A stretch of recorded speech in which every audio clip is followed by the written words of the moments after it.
What's up, guys? So welcome back to the channel. Today we're going to talk about creating a calorie deficit and how to do that. I'm going to give you the exact formula on how to find your calorie deficit. I'm going to give you some basic simple tips and tricks on how to stay in a calorie deficit in order for you to lose fat, lose weight, get on your journey, get on your progress, and find that solution to that weight loss that you haven't been able to find through fad diets, restricting foods, and just being really rigid in your progress and in your journey. So a lot of people tend to get tricked by marketers into falling into the keto diet or carnivore or paleo or following some sort of like diet culture, right? And when I say culture, I mean CULT in parentheses, because these diet cultures can have cult-like followings. And it's really, really weird because our whole lives we have eaten a balanced diet of whatever foods we usually enjoy. When we're younger, we're not mindful of how food makes us feel. However, when we get older, we can really feel the effects of our food quality on our energy levels, our sleep, our digestion, our stress levels, our energy in the gym, whether we're making progress, and so on and so forth. However, when we get into food quality and we get into nutrient density, it changes the way that we look at weight loss.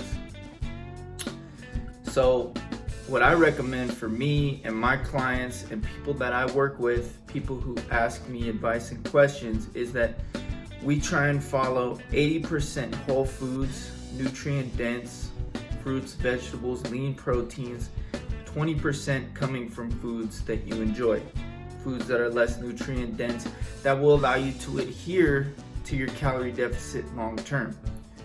Now, how do you find your calorie deficit?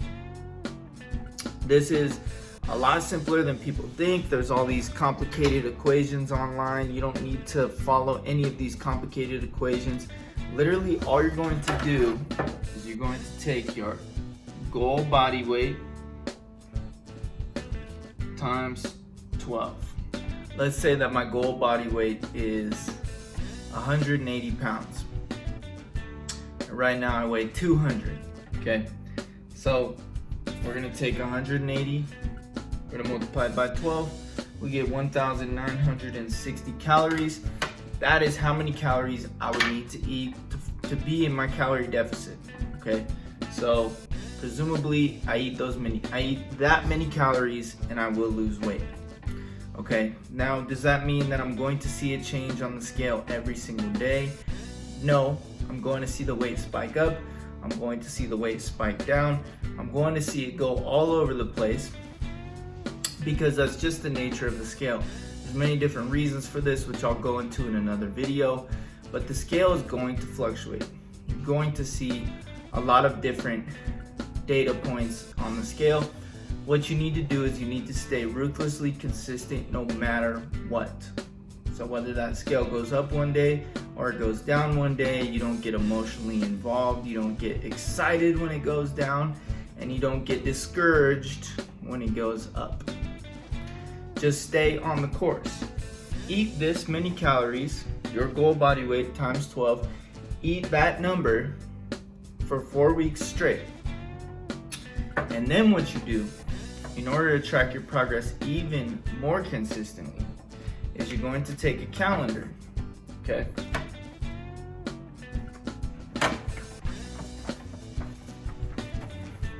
So we have our calories up here at 1960. And then you're going to take a calendar, go buy one at Walmart or Dollar Tree, wherever, I don't really care, doesn't matter. Go buy a calendar. And then you're going to Monday, Tuesday, Wednesday, Thursday, Friday, Saturday, Sunday. What you're gonna do is you're gonna write down your weight when you wake up in the morning. Now this is before you eat or drink anything in the morning. So before you have a sip of water, but after you go to the bathroom. After you take a pee in the morning, you're going to weigh yourself and you're going to get your number for the day. So let's say tomorrow I weigh 199, okay? And then maybe the next day after that, I weigh 198. This marker's about to die.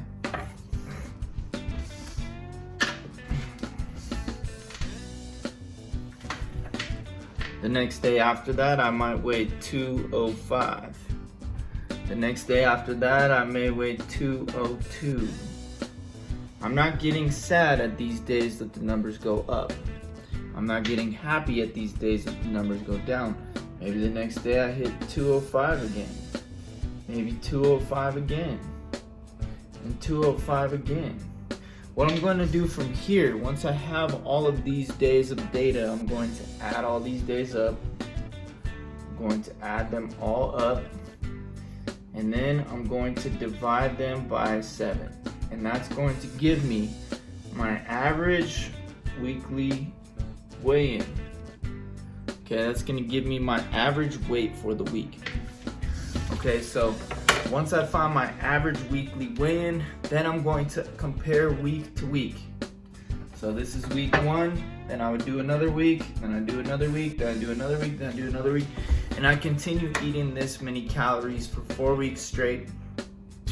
And with a goal in mind of 1/2 pound to 1 pound of weight loss per week.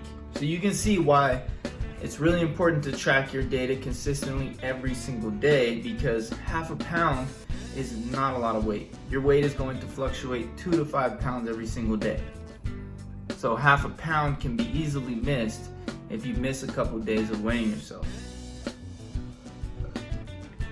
I promise you, if you have a tough relationship with the scale, this is going to help you see it as just data. It's going to help you conceptualize the fact that the scale is not always the only thing that we want to track. However, it is usually one of the best tools that we have to track. Another thing that I'll have you do, which is really smart, is to take progress photos. Okay, so same lighting, same place, same camera, same angles at the beginning of the month and at the end of the month. So let's say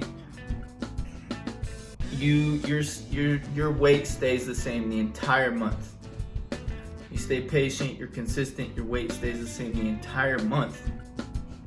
But when you look at those progress photos, you're like, damn, I can really see that my stomach is leaning up, my arms, you can see more definition in my arms. A lot of times with clients, sometimes their weight won't really go down the first couple months. However, we do see those changes in the photos. There's big changes happening in the photos. Another tool that you can use is a tape measure. With the tape measure, you're going to pretty much measure around your waist, your glutes, and your thighs, or your quadriceps, and your biceps. You can also measure your biceps. If you are strength training, that really helps. You can see what your body is doing. Okay, so if you see that waist size go down but the scale's not going down, then you know that you're actually losing body fat and gaining muscle at the same time. The muscle is displacing the fat in your body, which is possible. It does happen. So I'm not going to get into the science and bore you with all that at this moment. However, just know that it is possible to gain muscle and lose fat at the same time. No matter how much you have heard that that is not possible, it is possible. So just to recap and review, I want you to find your calorie deficit, goal body weight times 12. Okay, if you think that those calories are way off, I have a link to a calorie calculator in my bio with a couple different equations. I want you to go find that calorie calculator, download it. It will put you on my email list. If you don't like the emails, you can totally unsubscribe and just get the free calorie calculator, and it's fine. I won't be mad, I promise. So then after that, what you're going to do is you're going to eat those calories for 4 weeks straight. You're going to weigh yourself every single day, record it on a calendar. You're going to take body measurements at the beginning of the month. You're going to take progress photos at the beginning of the month, and then you're going to take progress photos and body measurements at the end of the month. And you're going to compare your weekly weigh-ins from week to week. All right, sounds like a lot of information, but trust me, this is how it is done. This is how you stay consistent, how you stay patient, and just trust the process, okay? Don't get upset and start cutting your calories too quickly. I promise you it will hurt you in the long run if you do that. So keep that in mind, and hopefully this video helped you guys. Please leave me a comment or a like down below if you want me to do more of these kinds of videos, or this content helped you in any way. You can follow me on Instagram for more information like this, more videos. I'm gonna be trying to post a lot more in my YouTube channel, so look out for a lot more content coming soon. I love you guys and hope you have a great, wonderful day.